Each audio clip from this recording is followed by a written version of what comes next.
Hello, and welcome to Heart Containers, a daily Nintendo podcast where every Monday through Friday we discuss the latest Nintendo news.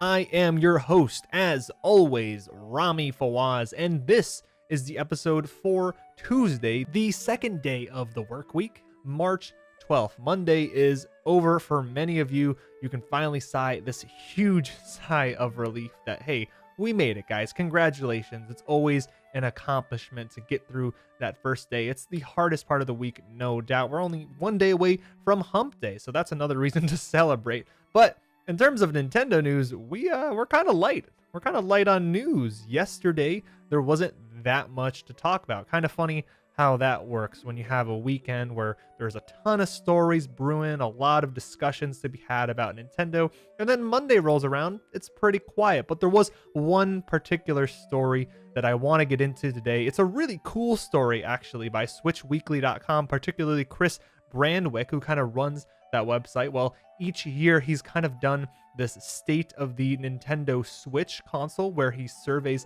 thousands of Switch owners and Switch enthusiasts, so potentially people who don't own a Switch, and asks them a bunch of questions, collects that data, and then returns the results. Well, that recently happened, and we got the results a couple days ago, and we're going to be going over some of the highlights of that survey in today's show. So without further ado, let's begin with the Daily Nintendo Report. Well, the wait is over. This is Nintendo DS. My body is ready. We would like to play. A way to make 3D games a reality, and it's called the Wii U Game Pen.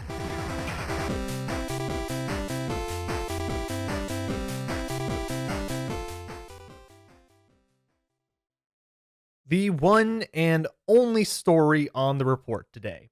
Chris Brandwick from SwitchWeekly.com, a website that I was not really aware of before this survey, but it is a cool site. They do something very similar to what I'm trying to do here. You can sign up for a weekly newsletter, and at the end of the week or the beginning of the week, whenever it comes, you get this whole list of a rundown of all of the key points that happened on that week in a format that you can easily digest. We're doing something similar here, but on a daily basis and in the podcast format. So if that sounds interesting to you, head over to switchweekly.com by Chris Brandwick, who also so happens to supply a survey known as the State of the Switch. He's been doing that for 2 years now, where he asks Switch enthusiasts to answer a series of questions about the console in hopes of getting a decent grouping of opinions regarding the Switch community as a whole. Over 15,000 people took the time to fill out the survey in 2019, meaning this is no joke. This is no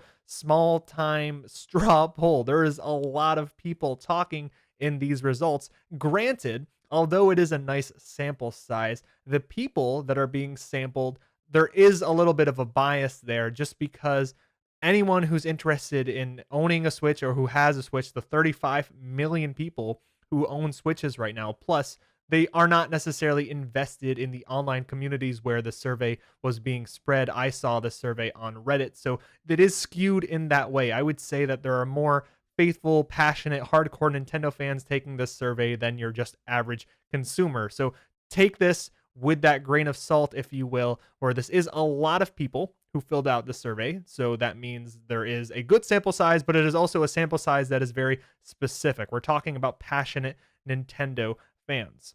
Now, the results themselves are comprehensive. They're really long. There's a lot of data to go through, and Chris does a fantastic job of not only parsing through the data, but kind of giving context behind each result and why he thinks that the data is skewing one way or another. If you want to see all of it, I again encourage you to head over to switchweekly.com and check that out yourselves.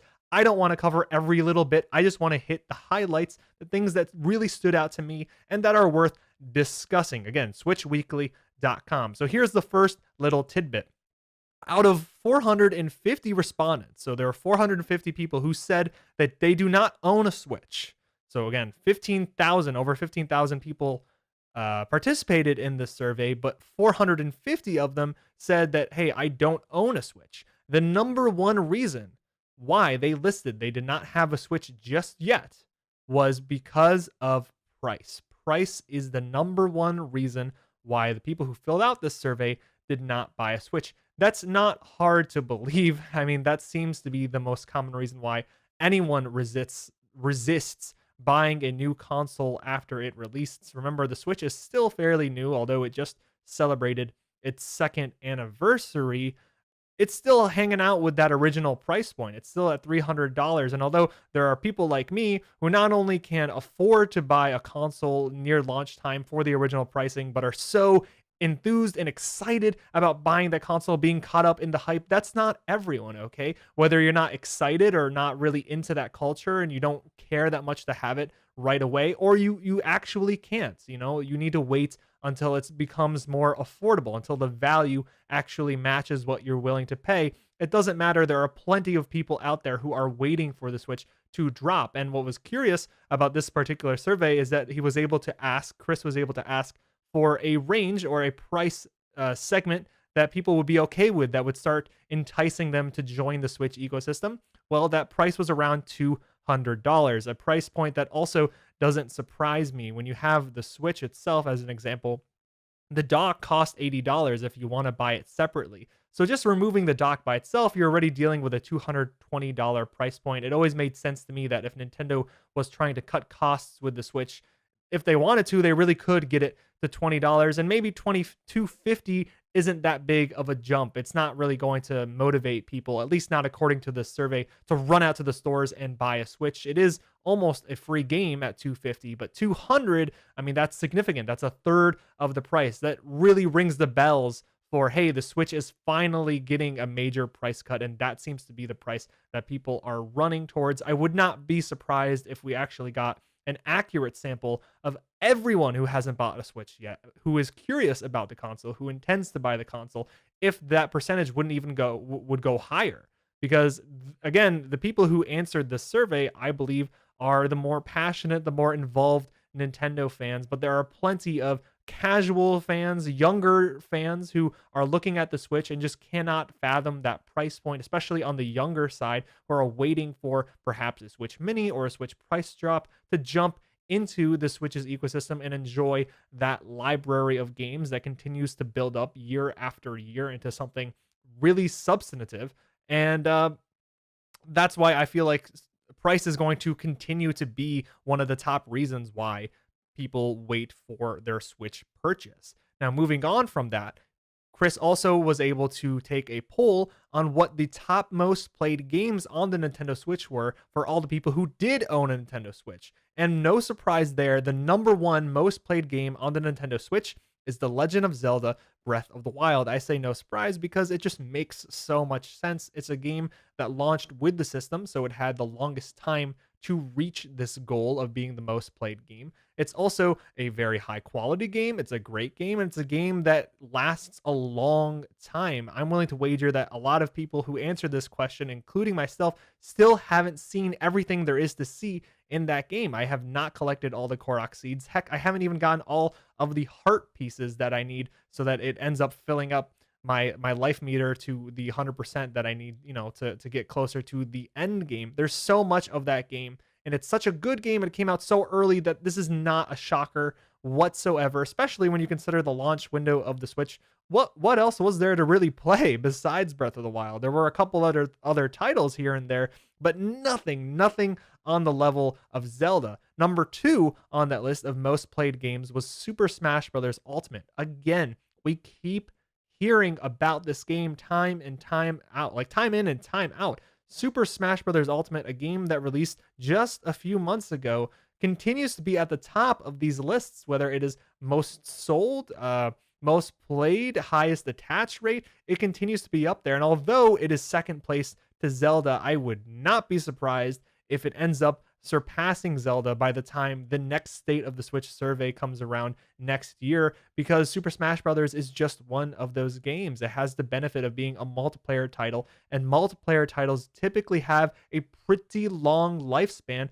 as a whole. I can see myself playing Super Smash Bros. Ultimate for years and years to come. So when it's all said and done, I believe Super Smash Bros. Ultimate is probably going to be number 1 on that list. And it's no coincidence then that the next question, which was about which Nintendo Switch first-party games do you own, are also dominated by those two games. Number 1 On that list was The Legend of Zelda Breath of the Wild, with 84% of that 15,000 or so people saying that they owned that game, and then followed by 80% listing Smash. I mean, look how close that number is. It really is incredible. I cannot understate how well Smash is doing. And those numbers, I mean, easily translate into the metric we were looking at before for the games that have been played the most. Obviously, since those are the games that are owned by the most people in this survey, they're also probably going to be the games that get played the most. An interesting tidbit about that one, games that are owned by the people, the respondents who took this survey,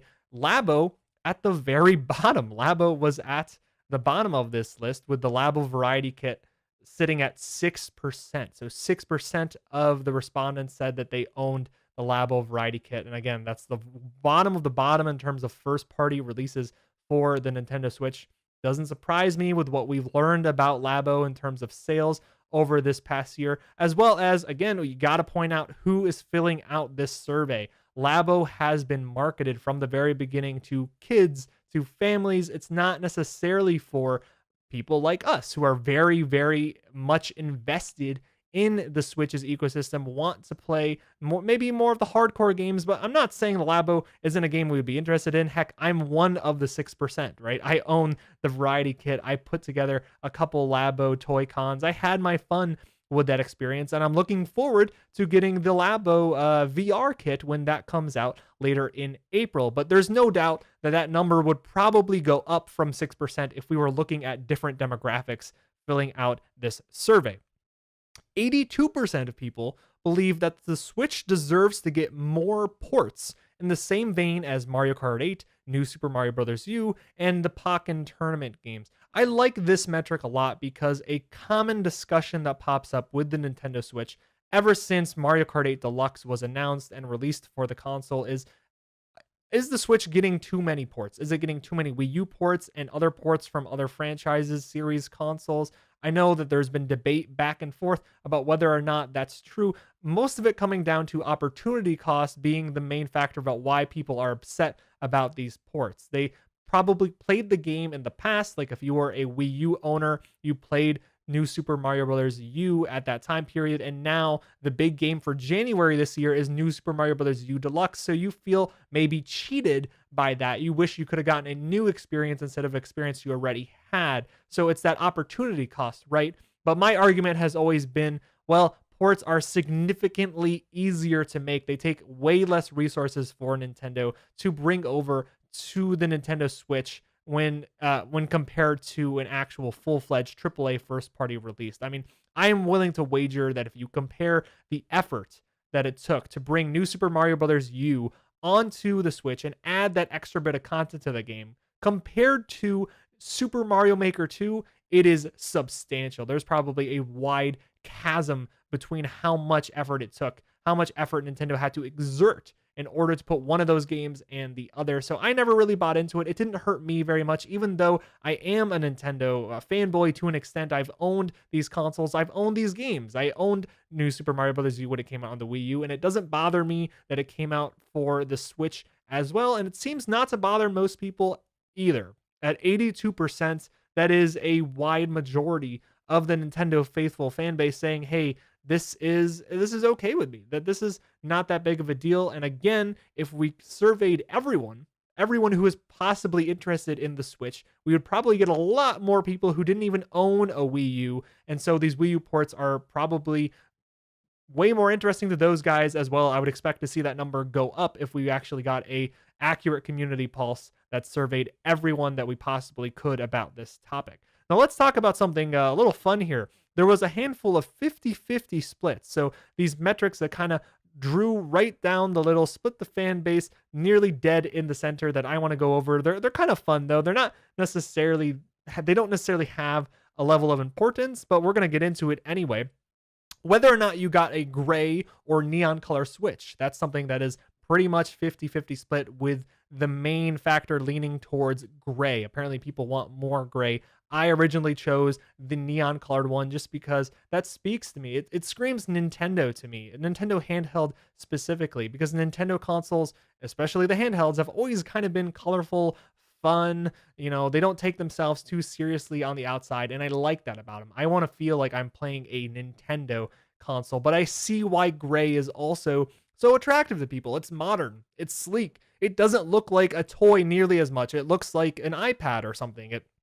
It gives the aura of a technology that you're using in the modern era. And I've gotten the gray Joy-Con since I've put it on my Switch. I got to look at what it is, and I respect it. I respect it a lot more than I did originally, but it's kind of neat to see that the decision is not clear one way or another. More people pick gray, but it could easily go one way or another depending on the sample size that you ask. Now, the other 50-50 splits that we're talking about is whether or not you buy physical or digital. I am all digital, but it doesn't surprise me that, again, 50% of people who took the survey are still buying physical releases, and that actually ties in to the next 50-50 split for why I think that is.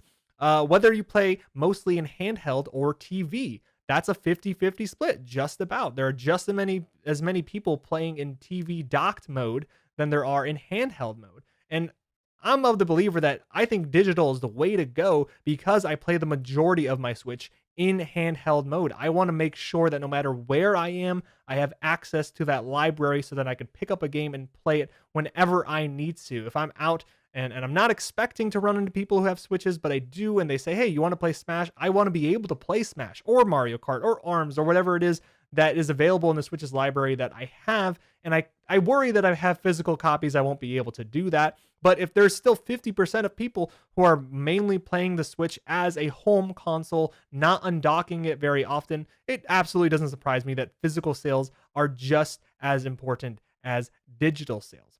70% of the people who took the survey are currently subscribed to the Nintendo Switch online service, with the top reason being that they wanted to simply play online.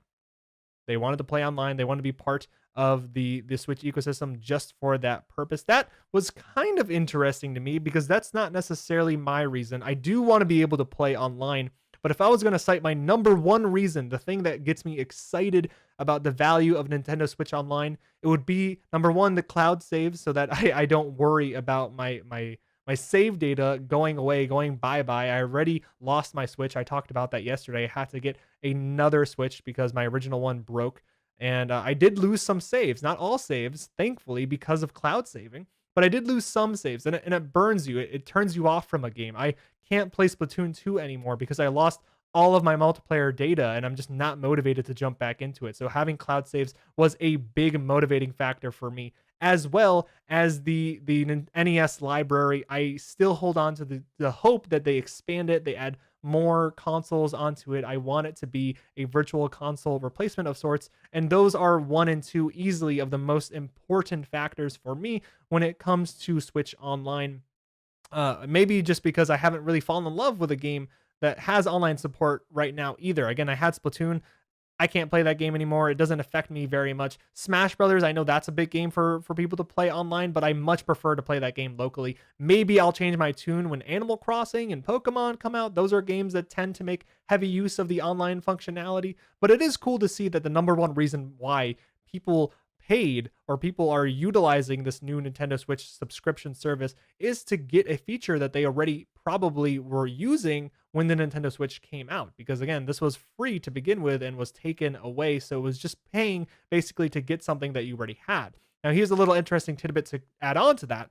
Only 57% of people believe that Switch Online represents a fair value for the money. So although 70% of the people are subscribed, less than 60% believe that it is a good value. And to me, that shocked me in a way where I really believe that Nintendo Switch Online should be an easy sell. It's only $20 a year. That is significantly less than what you see on competitors' consoles, and yet it is hard to get people on the same page and saying yes, resoundingly, that this is a good value. Nintendo kind of has an uphill battle here if they're asking their most passionate, ardent fans whether or not this is a good thing, and only 57% of people are saying yes so. Now, the top improvements that Switch owners would want to improve when it comes to the hardware of the Switch are longer battery life and Bluetooth support.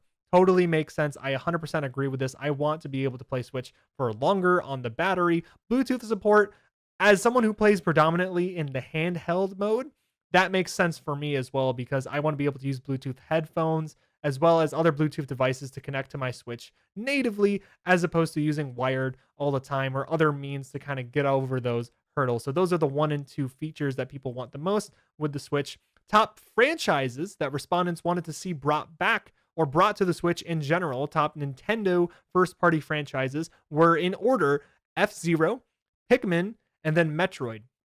And at first I thought, wow, those are actually really interesting why these quote unquote dead franchises or the franchises that don't nearly get enough love like F-Zero and Pikmin and Metroid would be at the top. But then the more I thought about it and the more I looked at that list, it's kind of an unfair question because the rest of the franchises that were listed on that question were ones that already have games announced. They listed Animal Crossing and Zelda and Mario and Pokemon. And of course, if you are looking at the survey and you're thinking, well, which one do I want to bring back to the Switch? You're probably going to pick a franchise that isn't one that is already coming to the Switch. Why would you do that? Otherwise, I feel like we would get a very, very different list. I feel like if this was the very beginning of the Switch's lifespan, if we were asking this question before the NX was actually revealed to be the Switch, we didn't know any of the games that were coming out for that console, we would probably get a different ranking. We wouldn't see these games at the very top. Not saying that no one wants to see those games, but I do think it's a little interesting that the ones that don't have any announcements or that have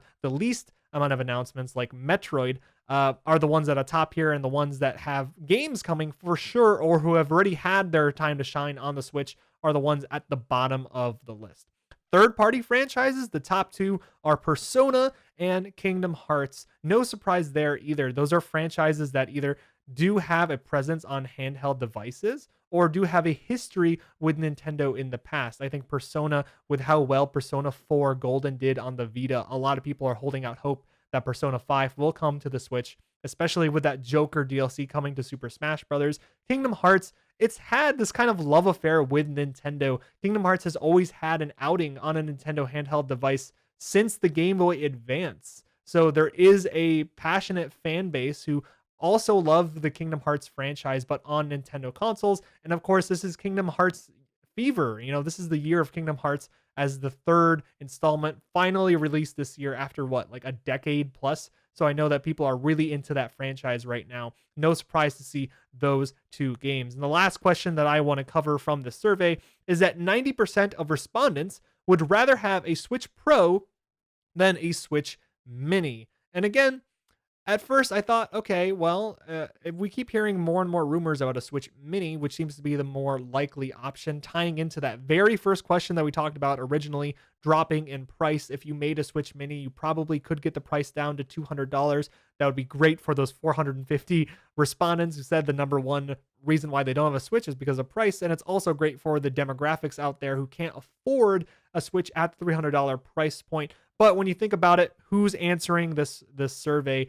Mostly people who already have a Switch. And if you have a Switch, you're probably not as interested in a Switch Mini. No, a Switch Pro probably sounds a lot better to you, especially with those new hardware improvements we talked about. People want a longer battery life. People want Bluetooth support. So I can see people being more interested who filled out the survey about having an upgraded Switch, a Switch Pro with the longer battery life, with Bluetooth support, with a couple other improvements, maybe even a power rev to make it that much more powerful and say, hey, this is your Switch Pro on the same vein and the same style as new 3DS and new 2DS as well. So those are all of the stats I wanted to cover. I mean, it seems like a lot, but there was so much more that I did not talk about in this survey. I just thought it was fascinating. There's so much to learn about the Switch community, how people play these games, how I'm different than you guys, how you guys are different than me, and I love to dive into this stuff. So again, if you want to see it all yourself, you want to pick apart the numbers and learn more